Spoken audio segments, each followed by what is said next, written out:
Bismillahirrahmanirrahim. Assalamualaikum warahmatullahi wabarakatuh. Salam sejahtera untuk kita semua. Sepanjang bulan Juli Agustus, beberapa kecamatan di Bone Bolango terdampak banjir. Musim angin timur menyebabkan harga ikan naik akibat nelayan tidak pergi melaut. Jumlah industri mikro kecil, khususnya kue basah, meningkat karena perayaan Tahun Baru Islam dan Maulid Nabi. Pada akhir Juli juga, beberapa perusahaan mengadakan job fair di Bone Bolango. Lantas, apa dampaknya bagi ketenagakerjaan di Bone Bolango? Melalui berita resmi statistik kali ini, saya Agus Saifullah akan mengajak sahabat data dimanapun berada untuk menyelami keadaan ketenagakerjaan Kabupaten Bone Bolango Agustus 2024. Data ketenagakerjaan yang kami ulas berasal dari kegiatan survei Angkatan Kerja Nasional atau Sakernas yang diadakan pada Agustus yang lalu oleh BPS se-Indonesia. Konsep definisi yang digunakan dalam Sakernas mengacu pada konsep internasional yang dikeluarkan oleh ILO, International Labour Organization, khususnya berdasarkan International Conference of Labour Statisticians atau ICLS ke-13. Dalam ketenagakerjaan, penduduk dikelompokkan menjadi penduduk usia kerja dan penduduk bukan usia kerja. Penduduk usia kerja merupakan penduduk berusia 15 tahun ke atas.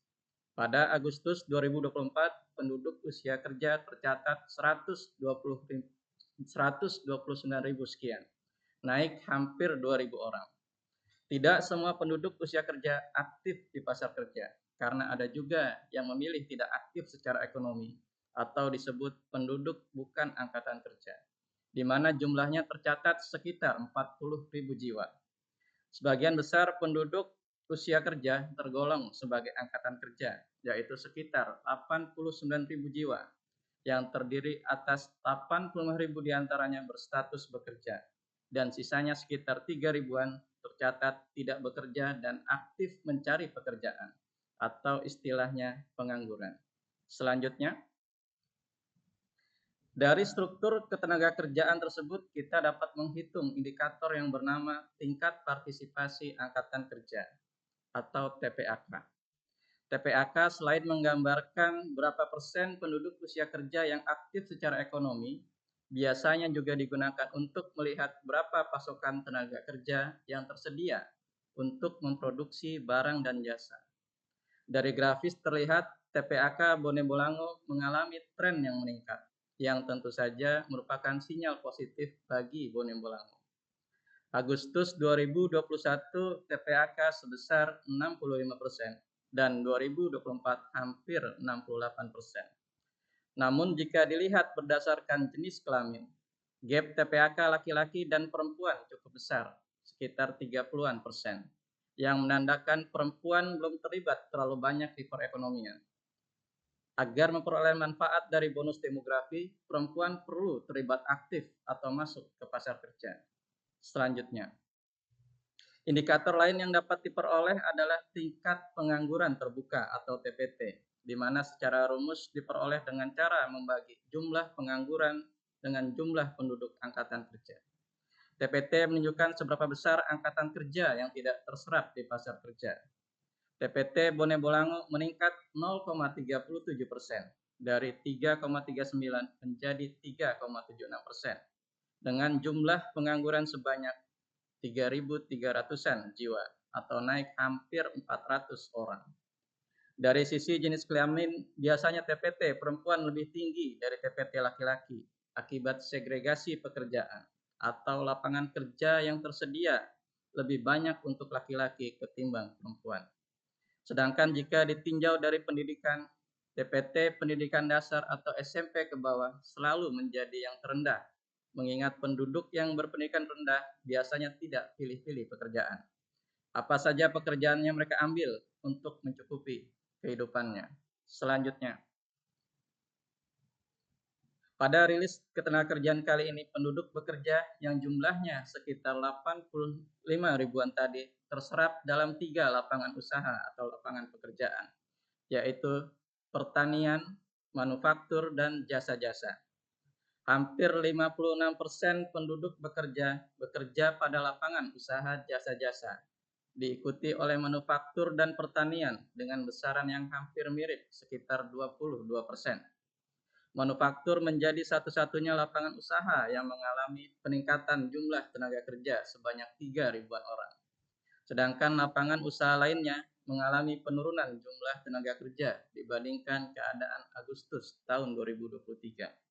Selanjutnya, dari status pekerjaan utamanya, sebagian besar berstatus buruh, karyawan atau pegawai, yaitu sebesar 42,22%, naik 2,42% dibandingkan Agustus 2023. Diikuti oleh status berusaha sendiri tanpa dibantu orang lain sebesar hampir 30%. Adapun pekerja keluarga, orang yang bantu-bantu bekerja tapi tidak mendapatkan bayaran atau upah, jumlahnya cukup besar, yaitu 9% lebih. Status pekerjaan ini dapat kita sederhanakan menjadi dua kelompok, yaitu pekerja formal dan pekerja informal.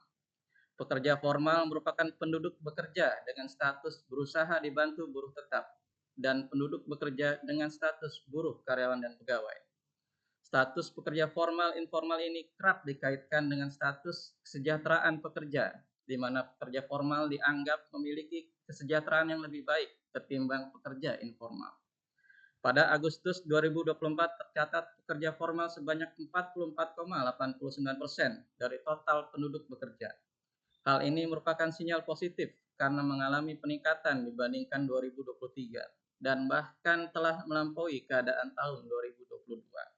Selanjutnya, jika kita bedah penduduk bekerja menurut tingkat pendidikan, lebih dari separuh atau sebesar 54,60% penduduk bekerja berpendidikan SMP ke bawah atau di jenjang pendidikan dasar ke bawah. Hal ini secara umum menggambarkan kualitas pekerja kita. Berdasarkan teori human capital, semakin tinggi jenjang pendidikan seseorang, maka produktivitasnya akan semakin tinggi. Kabar baiknya adalah share pekerja berpendidikan dasar atau SMP ke bawah trennya semakin mengecil, berkurang sekitar 6% lebih dibandingkan keadaan 2 tahun lalu atau keadaan tahun 2022. Selanjutnya, secara rata-rata lama sekolah, penduduk Bone Bolango usia 25 tahun ke atas hanya sekitar 8,35 tahun atau tidak sampai tamat SMP. Sehingga jumlah pengangguran juga paling banyak di pendidikan dasar atau SMP ke bawah, yaitu sebesar 43,23% dari total pengangguran yang sebesar 3.300-an orang tersebut.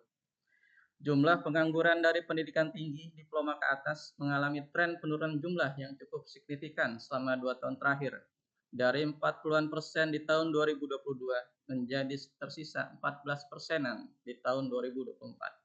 Selanjutnya, berikut kami sajikan tingkat pengangguran terbuka seprovinsi Gorontalo. Terdapat 4 kabupaten yang mengalami kenaikan TPT dibandingkan tahun 2023, yaitu Kabupaten Bolemo, Kabupaten Gorontalo, Gorontalo Utara, dan Kabupaten Bone Bolango. Sehingga TPT Provinsi Gorontalo juga mengalami peningkatan. Adapun 2 daerah yang mengalami penurunan TPT yaitu Kabupaten Pohuwato dan Kota Gorontalo. Meski mengalami penurunan, TPT Kota Gorontalo menjadi yang tertinggi di Provinsi Gorontalo sebesar 3,89%.